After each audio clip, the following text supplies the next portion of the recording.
एक से एक विश्वविख्यात विचारक हुए हैं, एक से एक व्यक्तित्व पैदा हुए इस दुनिया में। उन्होंने कुछ ऐसे अनोखे काम किए कि आज भी दुनिया उनको याद करती है, और उन्हीं में से एक थे कार्ल मार्क्स। कार्ल मार्क्स, जैसा कि आप जानते हैं कि ये कम्युनिस्ट विचारधारा के जनक कहा जाता है इनको। आज हिंदुस्तान में एक पार्टी है सीपीएम, कम्युनिस्ट पार्टी मार्क्सिस्ट, उन्हीं के नाम से वो पूरी विचारधारा होती है। और इस विचारधारा का जो सबसे मुख्य जो कारण है वो ये है कि ये धर्म नाम की चीज़ को अलग रखते हैं, राजनीति से एकदम अलग रखते हैं। इनकी सोच ये थी, कार्ल मार्क्स का ये कहना था कि religion is opium for masses, यानी कि धर्म एक अफीम की तरह है जिसमें लोग मदमस्त हो जाते हैं, भीड़ गुमराह हो जाती है और बहुत बड़ी अनहोनी होने के हमेशा आसार होते हैं। तो ये थे कार्ल मार्क्स। इनकी बात उस वक्त किस परिप्रेक्ष्य में कही थी, ये समझने के लिए आज के मौजूदा भारत में जो कुछ हो रहा है, शायद ऐसा ही वो दौर रहा होगा जब इस महान विचारक ने ऐसी बात कही कि धर्म एक अफीम है लोगों के लिए, यानी कि एक नशा है लोगों के लिए। शायद यही नशा आज सर चढ़कर बोल रहा है भारत जैसे देश में, जहाँ पर धर्म के नाम पर, जाति के नाम पे, संप्रदाय के नाम पर पूरी राजनीति चल रही है। और इसका ताज़ा एकदम मामला देखने को मिलेगा एक फ़िल्म के ज़रिए जो अभी कुछ दिन पहले रिलीज़ हुई थी। उसका नाम है द कश्मीर फाइल्स, और इसके निर्माता हैं विवेक अग्निहोत्री, उनकी वाइफ पल्लवी जोशी, अनुपम खेर जैसे लोगों ने इसमें लीड रोल किया है, मिथुन चक्रवर्ती हैं, दर्शन कुमार हैं, काफ़ी विख्यात लोगों ने काम किया है।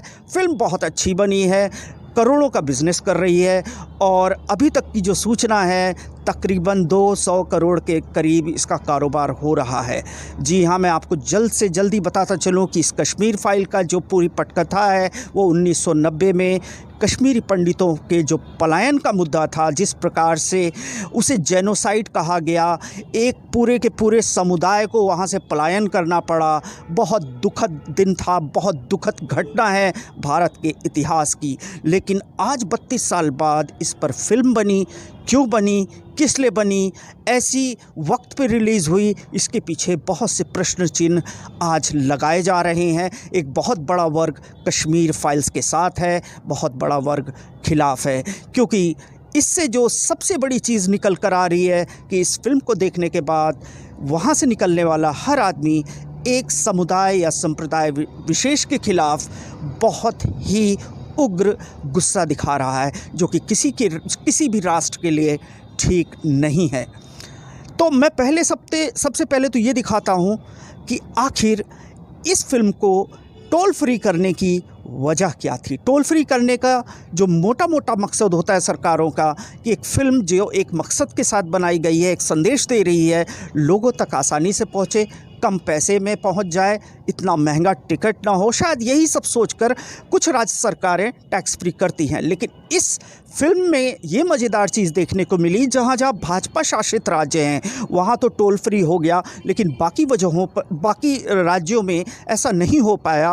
और यहाँ तक कि दिल्ली के सीएम अरविंद केजरीवाल ने तंज कसते हुए एक बयान दिया कि अगर इसके निर्माता और प्रोड्यूसर इस फिल्म को चाहते हैं कि आम लोगों तक पहुँचे और आसानी से पहुँचे, फ्री में पहुँचे, ताकि कश्मीरियों का दर्द लोगों को समझ में आए, तो क्यों ना इसको यूट्यूब पे अपलोड कर दिया जाए, हर घर में पहुँच जाएगा, फ्री में पहुँच जाएगा। लेकिन जो मंशा अभी तक प्रोड्यूसर एक्टर्स बताते चले आ रहे थे कि हम कश्मीर का दर्द लोगों के बीच में बांटना चाहते हैं, शायद यहीं पे उनकी पोल खुल गई, क्योंकि वो नहीं चाहते कि इस फिल्म की कमाई पर कोई असर पड़े। शायद इसीलिए अरविंद केजरीवाल के खिलाफ वो भी लामबंद होना शुरू हो गए। हालांकि अरविंद केजरीवाल ने कोई गलत बात नहीं कही, क्योंकि जिस तरह से कश्मीरी पंडितों को दर्द आज बेचा जा रहा है, ऐसे मौके पर बेचा जा रहा है जब 2024 का इलेक्शन इस देश के एकदम सर पे है, और ऐसे मौके पर एक बार फिर ऐसी फिल्म का आने का मतलब है कि इस देश में एक बार फिर ध्रुवीकरण की कोशिश होगी, हिंदू मुस्लिम होगा, और 2024 में एक बार फिर भारतीय जनता पार्टी सरकार बना लेगी। पहले मैं वो क्लिप दिखाता हूं कि अरविंद केजरीवाल ने क्या कहा था, उसके बाद आपको दिखाऊंगा आगे। कह रहे हैं कश्मीर फाइल्स टैक्स फ्री करो। अरे यूट्यूब पे डाल दो, फ्री फ्री हो जाएगी। टैक्स फ्री क्यों करा रहे हो? इतना ही तुमको शौक है, विवेक अग्निहोत्री को बोलो यूट्यूब पे डाल देगा, सारी पिक्चर फ्री है, सारे जने देख लेंगे एक ही दिन के अंदर। टैक्स फ्री की क्या जरूरत है? को देखने के बाद तमाम लोगों ने इस पर टिप्पणियां शुरू की। बहुत से लोगों ने कहा ये सही है, बहुत से लोगों ने कहा नहीं ये गलत है। और ख़ास तौर से विवेक अग्निहोत्री जो कि इस फिल्म के डायरेक्टर हैं, जब उनसे एक पत्रकार ने सवाल पूछा था कि क्यों कि आपने कश्मीर फाइल्स जो बनाई है इसका मकसद था कश्मीरी पंडितों का दर्द लोगों के बीच में परोसना, तो ऐसा नहीं कि आप इस फिल्म की जो भी कमाई हो रही है उसको कश्मीरी पंडितों पे खर्च करें, उनके रिहैबिलिटेशन में, उनके फिर से वहाँ पर कश्मीर में ले जाकर उनको बसाने में कोई मदद करेंगे। तो विवेक अग्निहोत्री ने बहुत ही साफ तरीके से और बहुत चालाकी से ऐसे बनकर उन्होंने बोला अभी कमाई कहाँ हो रही है, कमाने दो तो देखा जाएगा। जो कि हकीकत ये है कि जब ये बयान आया उस वक्त तक तकरीबन 117 करोड़ ये फिल्म कमा चुकी थी।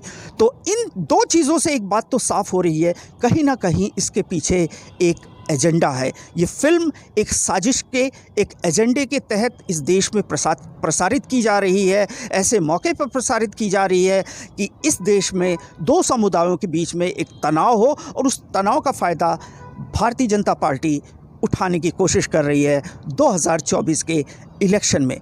आइए पहले वो देखते हैं कि जब पत्रकार ने पूछा तो विवेक अग्निहोत्री ने कैसे उसको नकार दिया।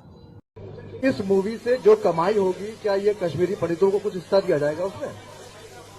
कमाई होगी तब बात करेंगे, अभी कमाई की स्थिति तो है। कमाई तो बहुत सारी हो रही है, स्थिति तो है, अभी आपको ऐसा लग रहा है वो गलत फहमी है आपकी। देखिए एक सवाल मेरे पास है।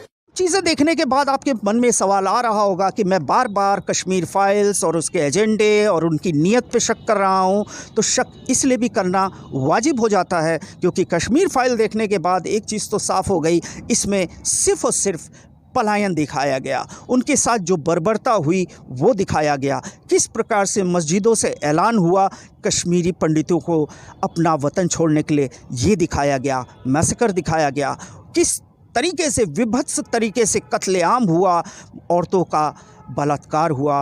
और ये देखने के बाद किसी मुर्दे का भी दिल दहल जाएगा। बहुत गलत हुआ था कश्मीरी पंडितों के साथ।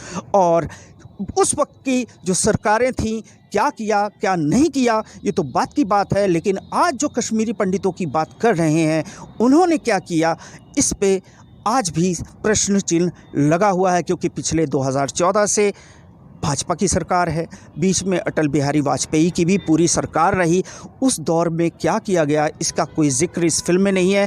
यहाँ तक कि जिस वक्त 1990 में ये त्रासदी घटी थी उस वक्त सरकारों ने क्या किया, गवर्नर ने क्या किया, आर्मी क्या कर रही थी, पुलिस क्या कर रही थी, और इतनी बड़ा आपके साथ एक हुजूम था लोगों का, उन्होंने क्यों नहीं वीपी सिंह की सरकार को गिरा दिया था। क्योंकि कहा जाता है 1990 में जब वीपी सिंह प्रधानमंत्री थे तो 84 सांसदों के साथ भाजपा उनको सपोर्ट कर रही थी केंद्र में, और उस वक्त वहाँ के गवर्नर जगमोहन साहब थे जो कि भाजपा के बहुत ही करीबी थे। और इन सब होने के बाद जब ऐसे हादसे होते हैं तो प्रश्न चिन्ह तो लगता है। और कश्मीर में बहुत से लोग दबी ज़बान इसको स्वीकार भी करते हैं कि उस वक्त अगर सरकार चाह लेती तो ऐसा शायद ना होता, और इतने साल बीत जाने के बाद भी उनको फिर से कश्मीर बसाने की कोई भी पुख्ता इंतज़ाम नहीं किए गए, जो कि इस फिल्म में नहीं दिखाए गए हैं। तो फिल्म पे इसीलिए भी सवाल उठ रहे हैं कि आखिर उस वक्त बाकी चीज़ें, एक चीज़ और महत्वपूर्ण है यहाँ पर कि माना लाखों कश्मीरी पंडित वहाँ से छोड़कर आ गए, बहुत गलत हुआ, जुल्म हुआ, लेकिन ऐसा नहीं कि कुछ भी नहीं बचे थे। हज़ारों संख्या में कश्मीरी पंडित वहाँ से नहीं हटे, आखिर उनको क्यों नहीं दिखाया गया? आखिर हज़ारों मुस्लिमों का भी वहाँ पर कत्ल हुआ, उसको क्यों नहीं दिखाया गया? सिर्फ़ और सिर्फ इस फिल्म को इस तरीके से एक नज़रिए के साथ पेश किया गया है जिसमें ये दिखाया गया है कि कश्मीर में आतंकवाद और वहाँ के मुस्लिमों ने कश्मीरी पंडितों के साथ बहुत जुल्म व सितम किया है। लेकिन इस बात के साथ मैं ये बात ख़त्म करना चाह रहा हूँ कि आखिर कश्मीर फाइल्स बनाते वक्त इसके निर्माताओं ने, इसके डायरेक्टर्स ने उन पहलुओं को क्यों छोड़ दिया जो कि इस फिल्म में होना बहुत ज़रूरी था। अगर शायद वो सब पहलू इसमें होते तो शायद आज फिल्म को हर वर्ग बड़े आराम से देख रहा होता और लोग आपकी किसी भी नीयत पे शक नहीं करते। आज हमें बहुत खेद है कि हमारे कश्मीरी पंडित अभी भी कैंपों में रह रहे हैं, अपने वतन को छोड़ के रह रहे हैं। सरकार को सबसे पहले तो ये कोशिश करनी चाहिए कि उनको वापस कश्मीर में बसाया जाए, उनको नौकरियां दी जाएं। उनका जो कुछ गया है वो तो वापस नहीं आ सकता, लेकिन कश्मीर में एक ऐसा माहौल बनाने की कोशिश करें कि एक बार फिर कश्मीर जन्नत कहलाए। जय हिंद, जय भारत।